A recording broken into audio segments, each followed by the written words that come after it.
Bonjour chers auditeurs et chères auditrices de notre web radio R212.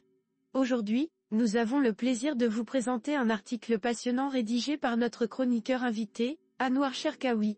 Intitulé Greffe du foie au Maroc, les leçons à tirer, cet article nous plonge dans une réflexion profonde sur les récentes avancées en matière de transplantation hépatique au Maroc. Voici ce texte pour vous en podcast. Anouar Cherkaoui ouvre son propos en soulignant une réalisation remarquable, 2 greffes hépatiques effectuées en l'espace de 48 heures. 2 greffes hépatiques en 48 h, 4 opérations chirurgicales concomitantes, 2 pour le prélèvement et 2 pour la greffe. Cela nécessite une coordination et une organisation exceptionnelles. Et cela a été le cas. Bravo. Le chroniqueur n'hésite pas à applaudir cette réussite, reconnaissant la complexité de la tâche accomplie. Il souligne que on ne peut qu'applaudir cette réalisation chirurgicale. Mais, il faut cesser de crier que c'est la première fois. Il faut que cela devienne de la routine dans un pays comme le Maroc. Le royaume dispose de compétences humaines hautement qualifiées. Autant, il faut encourager la coopération internationale, autant il faut compter et encourager les équipes nationales. Cela sera plus rentable en plus. Cherkaoui enrichit son analyse en évoquant la retraite récente du professeur Abdelkader Belkouchi ainsi.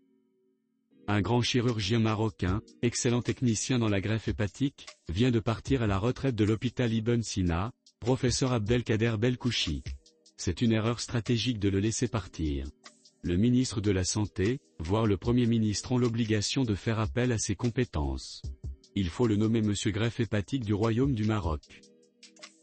L'auteur approfondit sa réflexion en affirmant que pour accomplir cette mission, le chirurgien n'aurait pas besoin de moyens importants. Cherkaoui suggère que, pour sa fonction principale, il n'a pas besoin de gros moyens. Signer un contrat avec cet expert national en greffe hépatique pour qu'il sillonne tous les CHU du royaume et leur transmette son savoir-faire.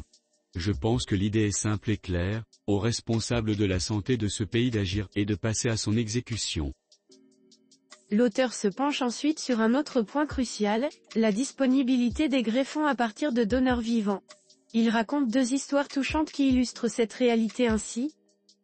Autre leçon essentielle des dernières greffes hépatiques réalisées dans le CHU Ibn est la disponibilité des greffons à partir de donneurs vivants.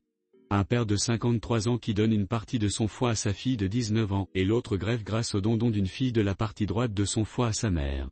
La Marocaine et le Marocain sont prêts à faire don d'une partie du foie. La science médicale le permet sans aucun danger pour le donneur. Cherkaoui conclut son article en ces termes.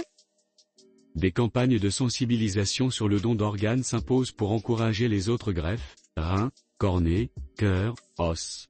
Rédigé par Anouar Cherkaoui. Chers auditeurs de la web radio R212, merci d'avoir été à l'écoute de ce podcast et de partager avec nous ce moment d'échange et de découverte. Votre présence et votre fidélité sont notre plus belle récompense. On se dit à très bientôt, si vous le voulez bien. Avec toute notre gratitude, l'équipe de R212.